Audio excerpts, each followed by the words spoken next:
Knowledge. आज के इस वीडियो में हम लोग क्लास 12 के मैथमेटिक्स के पर्सनली 4.4 का हम लोग कुछ क्वेश्चन जो कल के बच गए थे उसके बारे में अध्ययन करेंगे। इससे पहले वाले टॉपिक में हम लोगों ने उप सारणिक और सखंड के बारे में अध्ययन किया था। अगर आपने वो वीडियो नहीं देखा है तो उस वीडियो को पहले देखें, क्योंकि उसके बाद ही आपको ये वीडियो समझ में आएगा।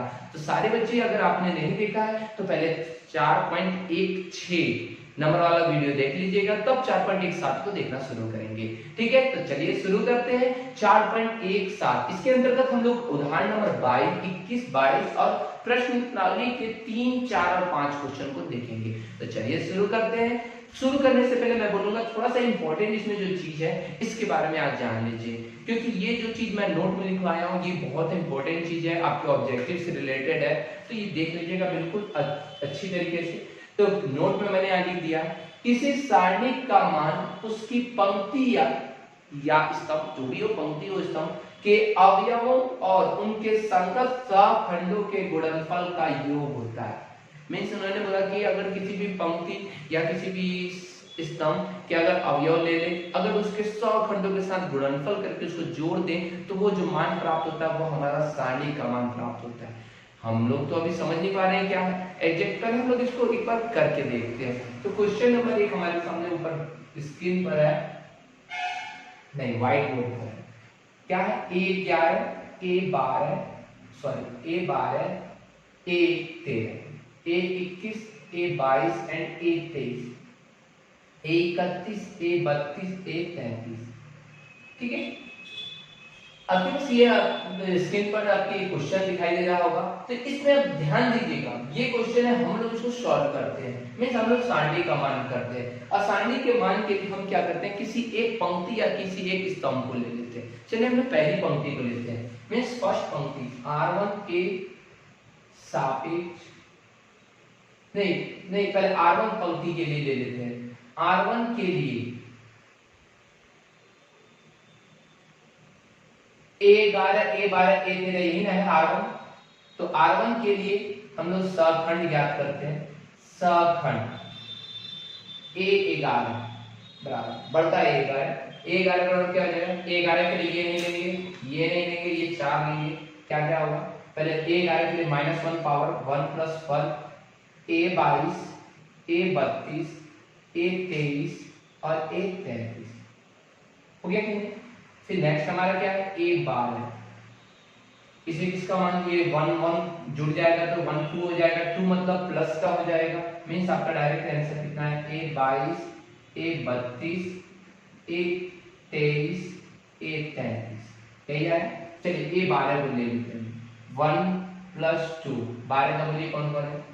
12 में ये नहीं होगा, ये नहीं होगा, मींस A21 होगा, A31 होगा, A23 होगा, A33 होगा। क्लियर? चलिए माइनस है तो घात में 2 और 1 3, ये भी माइनस बनेगा क्योंकि विषम संख्या, तो आगे -1 लिख देते हैं। ठीक है, मींस A21, A23, A31 और A33।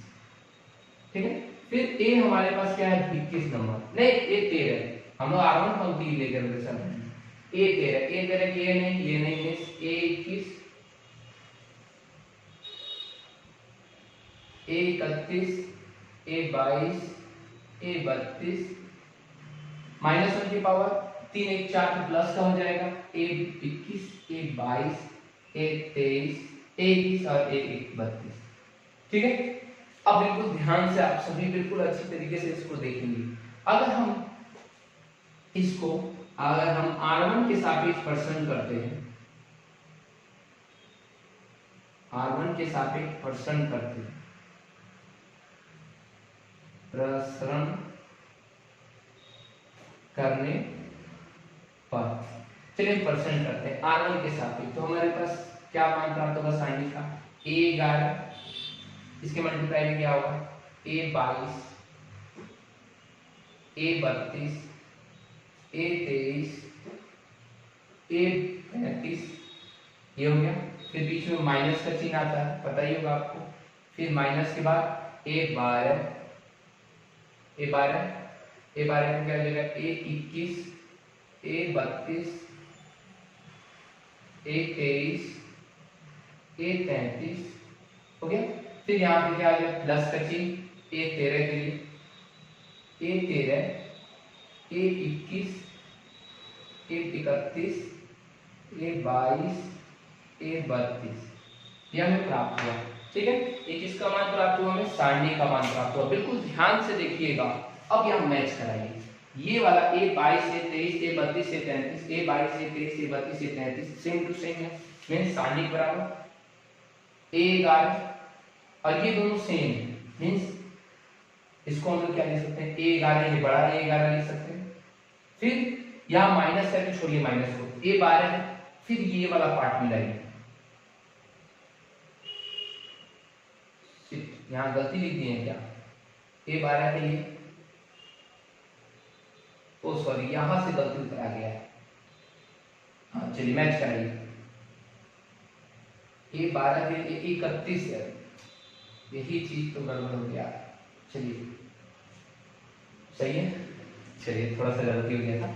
हाँ मैच कराते हैं ए 21 ए 23 ए 31 ए 33 सेम टू सेम, मींस यहाँ माइनस है यहाँ पे माइनस है ये सेम है, मींस अगर यहाँ प्लस कर देते ये माइनस अंदर चला जाएगा ए 12 और ये वाले की जगह पर हम लोग क्या लिख सकते हैं ए 12 लिख सकते हैं, देख सकते हैं। फिर प्लस का चिन्ह ए 13 और सेम उसी तरीके से आपको देख रहे होंगे ये वाला चीज इससे मैच करना, मींस ए 13।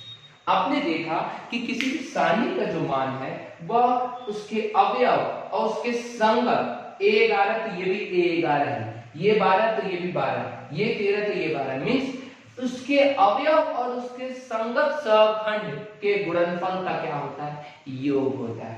अवयव एंड सहखंड दोनों का गुणनफल कर दीजिए उसका योग के बराबर होता है, ये सारणी का मान होता है। आइए हम अब इस फॉर्मूला का थोड़ा सा जनरलाइजेशन कर लेते हैं, मींस सामान्यीकरण कर लेते हैं। तो लिखिए सामान्य रूप से, देखिए जब कोई आपको फॉर्मूला पता चले तो आप उसको जनरलाइज कर दिया कीजिए, मींस आपने फर्स्ट प्राप्त किया क्या ए 11 ए 11 ए 12 ए 12 ए 21 ए 21 नहीं ए 13 चलो ए 13 ए 13 फर्स्ट नंबर आया। सेकंड नंबर एक और हो जाएगा, क्या हो जाएगा 21 के लिए ए 21 ए 21 ए 22 ए 22 ए 23 ए 23। संगत की बात हो रही है, मैंने बोला सेम टू सेम होना चाहिए। फिर और क्या हो सकता है, एक और हो सकता है ए 31 ए 31 ए 32 ए 32 ए 33 ए 33 हो जाएगा, हो जाएगा। ये तो हमने पंक्ति के अनुसार कर दिया, अगर स्तंभ के अनुसार करना चाहें तो ये तो पंक्ति के लिए हो गया, ये किसके लिए हो गया पंक्ति के सापेक्ष हो गया पंक्ति के लिए। अब हम स्तंभ के लिए अगर बात करें तो स्तंभ के लिए भी ये फॉर्मूला देखिए क्या बनता है। स्तंभ में ये तीनों आते हैं ए 11 ए 11 ए 11 ए 21 ए 21 ए 22 सॉरी 22 नहीं ए 31 ए 31 ए 31। सेकेंड नंबर फॉर्मूला एक और बना ए 12 ए 12 ए 22 ए 22 ए 32 ए 32। ठीक है, थर्ड एक और बन जाएगा इसका ए 13 ए 13 ए 23 ए 23 और ए 33 ए 33। आपने देखा कि आपने एक फॉर्मूला से आपने 6 फॉर्मूले बना लिए। ये 6 फॉर्मूले आपको याद करने की जरूरत नहीं है, बस याद क्या करना है आपको कि अगर हम किसी भी अवयव का जो मान है अगर उसके संगत सहखंड से गुणा कर दें, अब गुणा करके अगर हम उसका योग कर दे जोड़ कर दे तो जो हमें प्राप्त होगा वह हमारा क्या होगा सारणी का मान होगा। ठीक है, तो ये तो आप लोगों ने बिल्कुल अच्छी तरह समझ लिया, कंप्लीट समझ में तो आ गया, ये मींस ये टॉपिक आपको क्लियर हो गया। ठीक है, आप लोग शायद कहते हैं कि स्क्रीनशॉट आप मैं लेने के लिए कहता हूँ, मैं आज आगे हाथ से हट नहीं रहा हूँ, आप स्क्रीनशॉट मत लीजिएगा, नहीं ले लीजिए। स्क्रीनशॉट लेने का बस एक कारण आपका रहना चाहिए, क्या पहले आप ले लीजिए तब हम बात करते हैं, इसको भी साथ में ले लीजिएगा। ठीक है, स्क्रीनशॉट आपके छापने के लिए नहीं होता है, आपको अगर बाय चांस प्रॉब्लम हुई कोई क्वेश्चन ना बन रहा तो आप स्क्रीनशॉट लिए रहेंगे तो आपको दोबारा वीडियो देखने की जरूरत नहीं, क्योंकि दोबारा वीडियो देखना टाइम को ज्यादा काट सकता है। मतलब अभी टाइम का बचत करने के लिए मैं कहता हूँ आप स्क्रीनशॉट ले लीजिए और बाद में अगर कोई भी छोटी सी माइनर गलती आपको हुई तो उसको आप लोग कर लें। ठीक है, तो इसको अच्छी तरह से उतार लें, फिर हम लोग नेक्स्ट को देखते हैं। चलिए स्टूडेंट्स, अब हमारा दूसरा एक बहुत इंपॉर्टेंट नोट है। आप बोलिएगा नोट पढ़ाने में आपको इतना समय क्यों लग रहा है? क्योंकि नोट से रिलेटेड आपके ऑब्जेक्टिव क्वेश्चन आते हैं। जैसे इस पार्ट में भी एक ऑब्जेक्टिव क्वेश्चन नोट से रिलेटेड ही है। तो इसमें एक क्वेश्चन आपके पास दिया है, यदि मतलब एक नोट में और बात बहुत इंपॉर्टेंट चीज है, इसको भी इंपॉर्टेंट लगा लेंगे। यदि एक पंक्ति के अवयव को अन्य पंक्ति या स्तंभ के सहखंड से गुणा किया जाए, मींस उससे नहीं, अन्य पंक्ति या स्तंभ के सहखंड से गुणा किया जाए तो उसका योग क्या होता है? 0 होता है। अभी आपने पढ़ा सेम टू सेम से करेंगे तो 0 नहीं होगा, बट यहाँ पे आपको पढ़ना है सेम से कुछ अलग चेंज हुए तो 0 हो जाता है। जस्ट लाइक अगर मैं बोलूं A11, A21, 31 या A12, A32 और A13, A33, इसका मान आपका क्या होगा? 0 होगा। आप नहीं विश्वास है तो इसको करके देख लीजिए। चलिए हम लोग करके भी देखेंगे, बट आप याद रखना है ये दोनों सेम अगर है तो 0 नहीं होंगे। अगर ये दोनों सेम नहीं है मीन्स अलग अलग है, ये सबका तीनों संगत अवयव अलग अलग है, तो आप तुरंत क्या करेंगे? उसको क्या कर देंगे? 0 कर देंगे। ठीक है, तो चलिए इसको हम लोग ध्यान से देखते हैं, इसको सॉल्व करके भी देखते हैं। तो पहले हम लोग A31 ज्ञात कर लेते हैं। A31 क्या होगा जल्दी बताइए?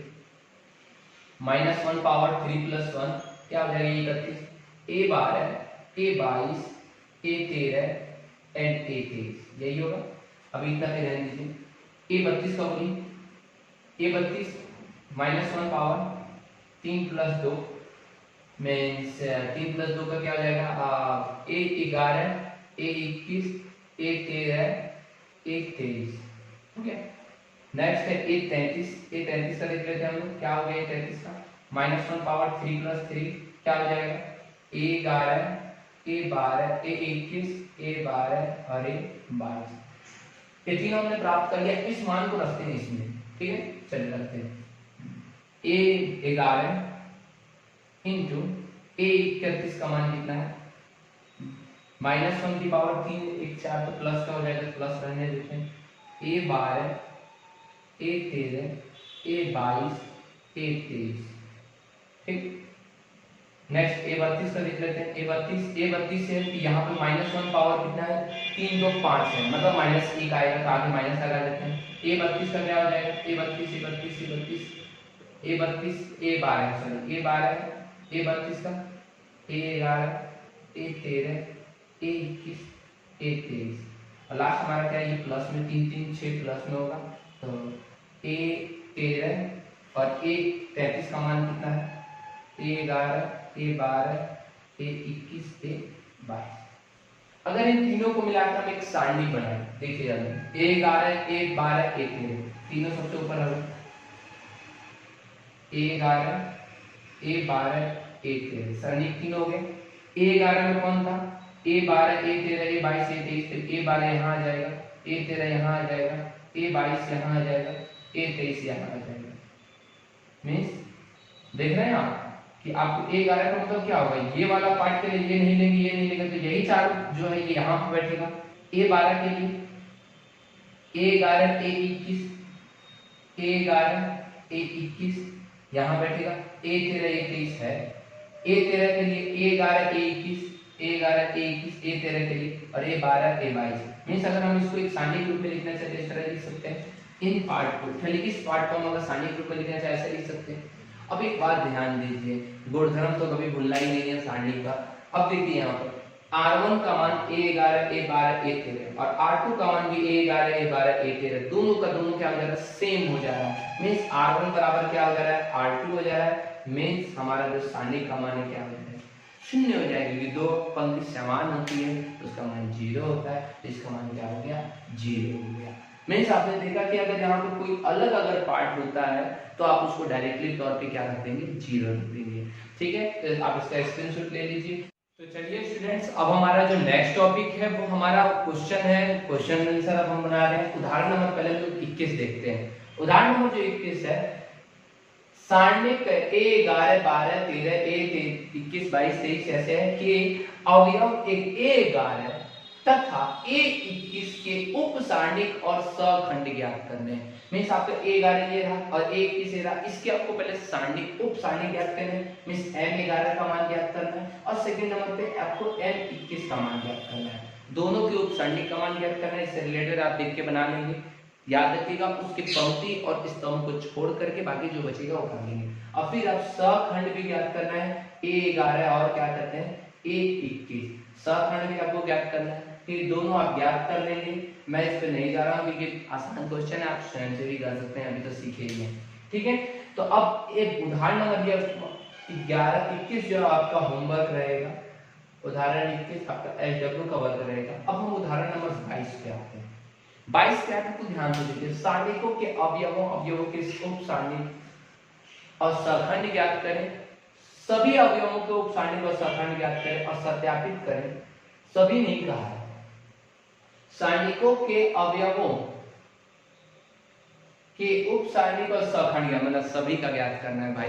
तो सभी का ज्ञात करें और सत्यापित करें। ए 11 ए 31 ए 12 ए 32 प्लस ए 13 ए 33 का मान क्या है 0 है। मींस अभी जो आपने टॉपिक पढ़ा था वही चीज है। तो सबसे पहले आपको क्या ज्ञात करना है 21 में 22 में क्या ज्ञात करना है, पहले सभी का उप सारणी ज्ञात करना है। मींस आप सवाल उतारिएगा, सारणी उतारने के बाद से m 11 m 12 m 13 m 21 m 22 m 23 m 31 m 32 और m 33 ये सारे ज्ञात कर लेंगे। m तो ज्ञात हो गया, मींस ये दे दीजिएगा यहाँ पर उप सारणिक के लिए। किसके लिए? उप सारणिक के लिए। फिर इसके जस्ट पर आप इसके नीचे किसके लिए ज्ञात कीजिएगा, सखंड। ठीक है, सखंड के लिए। अब सखंड के लिए आप क्या ज्ञात करेंगे, ए 11 ए 12 ए 13 ए 21 ए 22 ए 23 ए 31 ए 32 और ए 33। ठीक है, आप ये दोनों उप सारणिक और सखंड दोनों का दोनों आप कंप्लीट कर देंगे, दोनों कंप्लीट हो जाएगा। फिर इसके बाद है सत्यापित कीजिए कि इतना बराबर 0। तो हम इसको सत्यापित करते हैं। क्या सत्यापित करना है आपको, ए 11 ए 33 21 ए 12 ए 32 सॉरी और ए 13 ए 33 बराबर हमको 0 सेट करना है। ये 0 सेट करना है, चलिए हम लोग करते हैं। ए 11 का मान कितना है 2 है, मैं डायरेक्ट कर रहा हूँ।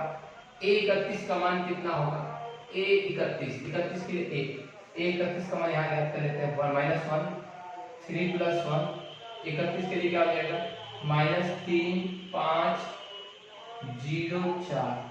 ठीक है, 4 की हमारे माइनस प्लस हो जाएगा, ये 4 की हमारे माइनस का 12 और प्लस 0 5 0 0 है ना, तो कितना हो गया माइनस का 12। फिर प्लस ए 12 का मान माइनस का 3 ए 32 का मान ए 32 क्या है 5 का ए 32 का -1 32 में 3 प्लस 2 क्या हो जाएगा 32 के लिए 2 6 5 4। चलिए मल्टीप्लाई करते हैं, माइनस है तो माइनस हो जाएगा कि घात 5 हो रही है। 4 दूना 8 5 6 30 मींस माइनस का 30 में से गया माइनस का 22 मींस प्लस का 22 हो जाएगा। तो प्लस का 22 हो गया। अब प्लस ए 13 का मान 5 और ए 33 का मान यहाँ ज्ञात कर लेते हैं। -1 3 प्लस 3 33 का लिए क्या हो जाएगा -7 के लिए 2 6 -3 0 कितना हो जाएगा 2 गुना इसका तो प्लस हो जाएगा 2 0 0 और माइनस माइनस प्लस 3 का 18 प्लस का 18 आंसर आ जाएगा 18। ठीक है, 12 गुना 24 माइनस का 22 दिया माइनस का 66 और प्लस का 18 बचे 90। 66 और 24 कितना हो जाएगा 90 माइनस का प्लस का 90 बराबर 0 बराबर आरएचएस हमने प्रूफ कर दिया।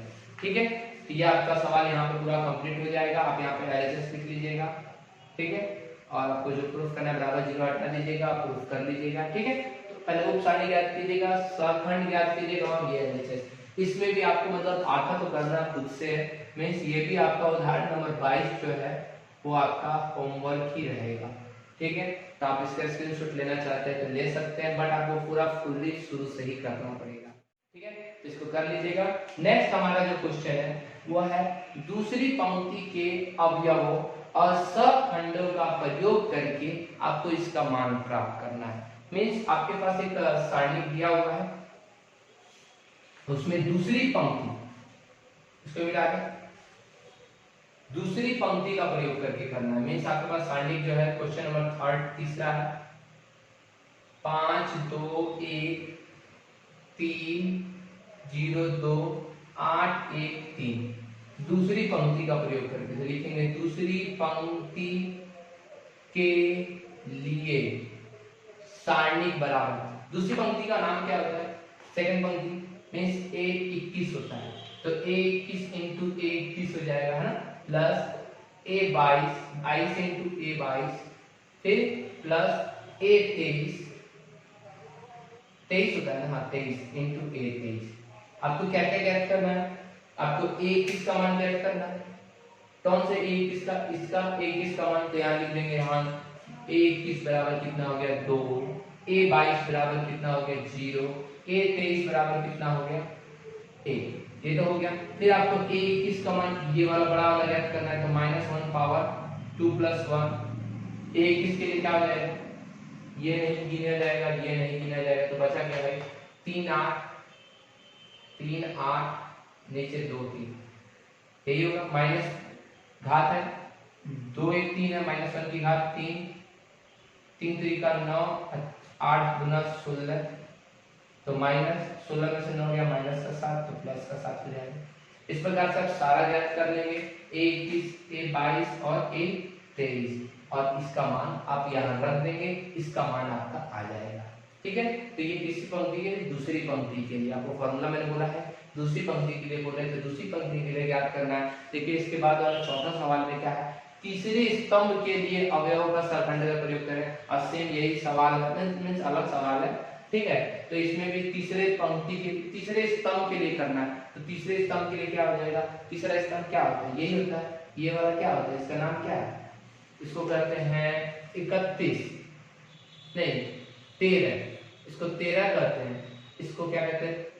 तो a 13 इंटू a 13 प्लस इसको कहते हैं 13 के बाद ये वाला 23 हो जाएगा, a 23 इंटू a 23, और इसको कहते हैं 33, a 33 इंटू a 33। सेम उसी तरीके से a 13 का मान yz, a 23 का मान zx, a 33 का मान xy, जैसे इसमें लिखा आपने। फिर a 13 का मान बड़का लेगा, यहाँ से ये चारों हो जाएगा, a 23 का मान यहाँ के लिए ये चारों हो जाएगा, और a 33 का मान यहाँ के लिए ये चारों हो जाएगा। इस चारों को अपना कंप्लीट आप कर लेंगे, चारों रख कर सॉरी तीनों मान रख करके तीनों को गुणा करके जोड़ दीजिएगा, जितना भी आपका आंसर आएगा वो आंसर हो जाएगा। ठीक है, तो आई होप ये दोनों क्वेश्चन आपको समझ में आ गए होंगे, तो दोनों क्वेश्चन भी आप कर लेंगे। तो उदाहरण के पास के क्वेश्चन नंबर जो है 3 और 4 आपका क्या रहेगा? होमवर्क रहेगा। क्लियर? अब हम बढ़ते हैं आगे थोड़ा सा और 5 नंबर की ओर। 5 नंबर क्वेश्चन है, यदि सारणी बराबर a 11 इतना है तो aij का सखंड aij हो तो सखंड aij हो तो हमको सारणी का मान ज्ञात करना है। चलिए सारणी का मान क्या होगा, चलिए देखते हैं हम लोग, मिलाइएगा ध्यान से। a 11 a 31 a 12 a 32 a 13 a 23, means दोनों अलग अलग है, दोनों अलग अलग है, तो इसका मान क्या होगा? इसका मान 0 होगा। फर्स्ट वाला का मान 0 होगा, मींस ये गलत है, कट गया। Next a 11 a 11 a 12 a 21 a 21 a 13 a 31, ये भी गलत हो जा रहा है, क्योंकि यहाँ पे भी पहला तो मिल रहा है, दूसरा तीसरा मिल ले रहा है, ये भी क्या हो गया? गलत, बी भी रॉन्ग कट गया। सी देखते हैं हम लोग, a 21 a 11 a 22 a 12 a 23 a 13, ये भी अलग अलग है, मींस ये भी क्या हो गया? कट गया, ये भी मान नहीं होगा। अब लास्ट क्या बचा? a 11 a 11 a 21 a 21 a 31 a 31, same to same, means आपका आंसर क्या होगा? पांचवा का जो आंसर होगा 5 नंबर क्वेश्चन का जो आंसर होगा क्वेश्चन नंबर 5 का उसका होगा सॉरी डी। कैसे डी होगा? तो देख लीजिए समान है, दोनों संगत अवयव है, तो ये 5वां नंबर क्वेश्चन का इधर डी होगा। ठीक है, तो आप लोग को मैंने कुछ होमवर्क दिए हैं, एक बार फिर से देख लीजिए। 21 में पूरा कंप्लीट करना है, 22 को आपका मैंने करवा दिया है, 23 में सॉरी उदाहरण नंबर क्वेश्चन नंबर 3 और 4 जो है आपको सॉल्व करना है, जैसे मैंने अभी सॉल्व किया, सॉल्व करके मान रख देना है 3 और 4, और 5वां तो आपको डायरेक्ट आपको टिक मारना है। ठीक है, तो यही आपको मैं बोला था कि ऑब्जेक्टिव में आएगा तो देखिए कैसे पता कर सकते हैं आप, तो सेम रहना चाहिए। ठीक है, तो आज के लिए इतने, फिर मिलते हैं नेक्स्ट वीडियो में। आपको वीडियो समझ में आया है तो लाइक करें, शेयर करें, और अगर कोई प्रॉब्लम है तो कमेंट करके मुझे बताएं। अगले वीडियो में फिर मिलते हैं, तब तक के लिए धन्यवाद।